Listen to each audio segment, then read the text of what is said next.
Bapak Iqbal sebagai guru dan dosen. Bapak, maaf, bisa diceritakan apa yang membuat Bapak memilih menjadi seorang guru sekaligus dosen di bidang IT?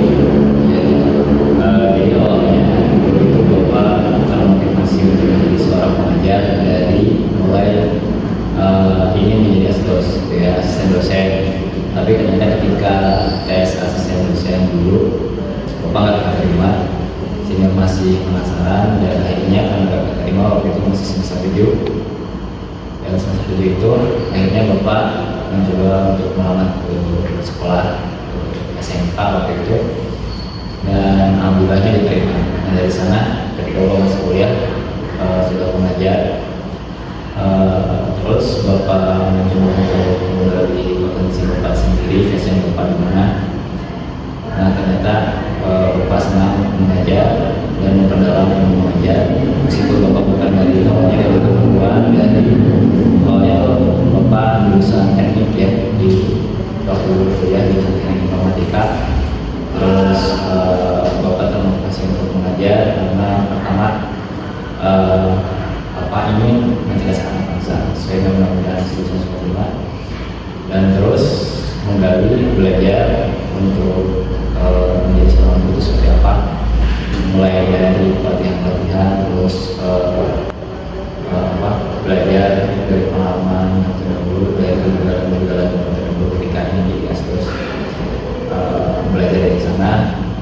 Terus akhirnya Bapak diterima di sekolah, dan setelah diterima di sekolah Bapak melanjutkan kuliah S2 dan mulai mengajar di Universitas Nasional Merdeka. Nah, motivasi pertama Bapak itu adalah dari awalnya itu gimana sih jadi terkesan seorang guru itu memiliki materi atau teori yang tidak pernah lupa, gitu ya, yang tidak pernah lupa. Bapak terkesan dengan hal tersebut. Jadi karena kenapa sih guru itu bisa materinya hilang gitu kan, nggak pernah lupa. Nah ternyata karena seorang guru itu yang dosen itu ilmunya terus dipelajari, tidak terkena oleh waktu dan umur, ilmu terus berkembang sehingga ilmu itu tidak lupa gitu. Nah sehingga atas itulah ilmu yang telah Bapak dapatkan dari pengalaman tersebut, Bapak ingin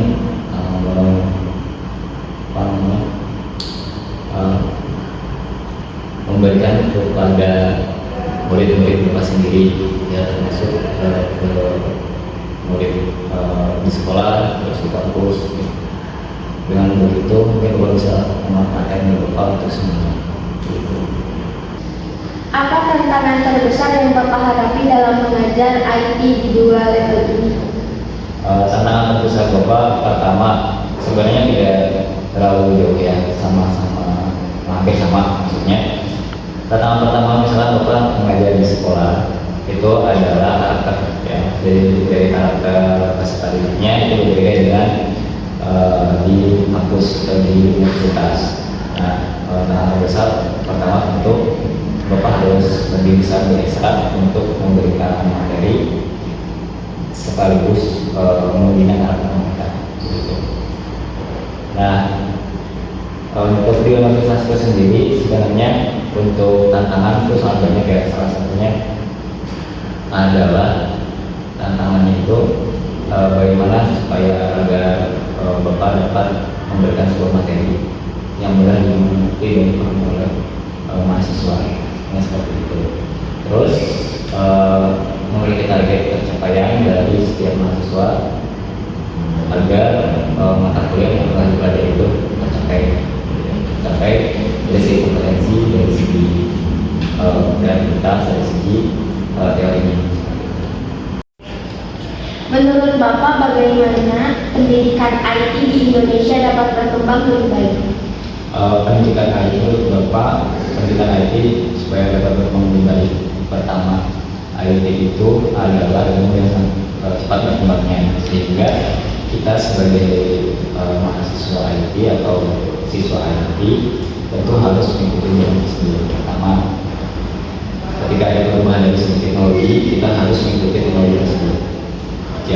sampai kita menghindari ya. Ketika kita menghindari teknologi tersebut, maka kita akan tertinggal ya dari perkembangan zaman. Banyak kok kasus-kasus yang misalkan kita itu beberapa orang mungkin yang meninggalkan teknologi akan tertinggal, seperti misalkan kita kasih contoh ojek online ya. Nah, yang paling umum itu sebagian orang itu banyak yang menggunakan fasilitas dari ojek online-nya, dan sebagian orang masih tetap bertahan dengan teknologi yang belum canggih gitu ya, atau masih manual seperti ojek pangkalan. Nah, di mana terjadi gesekan antara kedua hal tersebut, sebenarnya kedua belah pihak tidak bisa disalahkan, karena pertama, orang yang menggunakan fasilitas atau jasa di online itu mereka yang ingin berkembang gitu ya, mengikuti zaman perkembangan teknologi, karena ingin mudah gitu ya, efisien dalam segi waktu dibandingkan dengan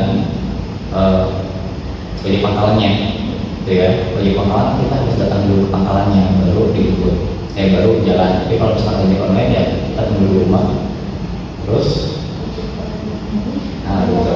Nah, ojek online datang sehingga itu lebih praktis, dan akhirnya lebih banyak masyarakat yang membeli jasa tersebut, sehingga teknologi yang lama dari ojek pangkalannya dihilangkan, ditinggalkan maksudnya. Dan sampai saat ini pun masih berseteru antara ojek pangkalan dengan ojek online, karena Roy juga tidak mengetahui apa sebabnya ojek pangkalan tidak ingin menerima teknologi tersebut. Begitu, apakah dari sisi pendapatannya yang dipotong oleh jasa aplikasinya, atau memang tidak mau kenal sama sekali dengan teknologi. Nah, sehingga kita sebagai generasi muda harus tetap mengikuti zaman, mengikuti teknologi yang berkembang saat ini. Bahkan handphone juga, smartphone saat ini 1 kali kan berkembang ya, berganti teknologinya. Terus sekarang website juga, aplikasi software sudah berkembang lebih banyak seperti AI. Kita ingin membuat gambar dengan ketik aja maka jadi. Terus kita ingin membuat deskripsi atau karena kita bisa menggunakan AI, dan itu juga bisa secara otomatis. Tetapi kita garis bawahi bahwa teknologi itu adalah sebagai pengguna hidup kita gitu.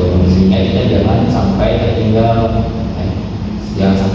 dengan teknologi, jangan sampai menghindari teknologi, karena kembali kepada diri kita sendiri untuk memulai hidup kita. Pesan Bapak untuk mahasiswa yang ingin berkontribusi di bidang IT. Pesan Bapak untuk mahasiswa yang ingin berkontribusi di bidang IT adalah melihat suatu masalah di masyarakat yang terjadi, lalu kita kembangkan gitu ya, jadi sebuah teknologi yang bermanfaat untuk masyarakat. Yang paling utama itu, karena masyarakat lebih penting untuk menyelesaikan masalah mereka sendiri lebih mudah gitu. Sehingga ketika kita membantu masyarakat untuk memanfaatkan teknologi gitu ya, menggunakan teknologi, maka mereka pasti akan senang gitu.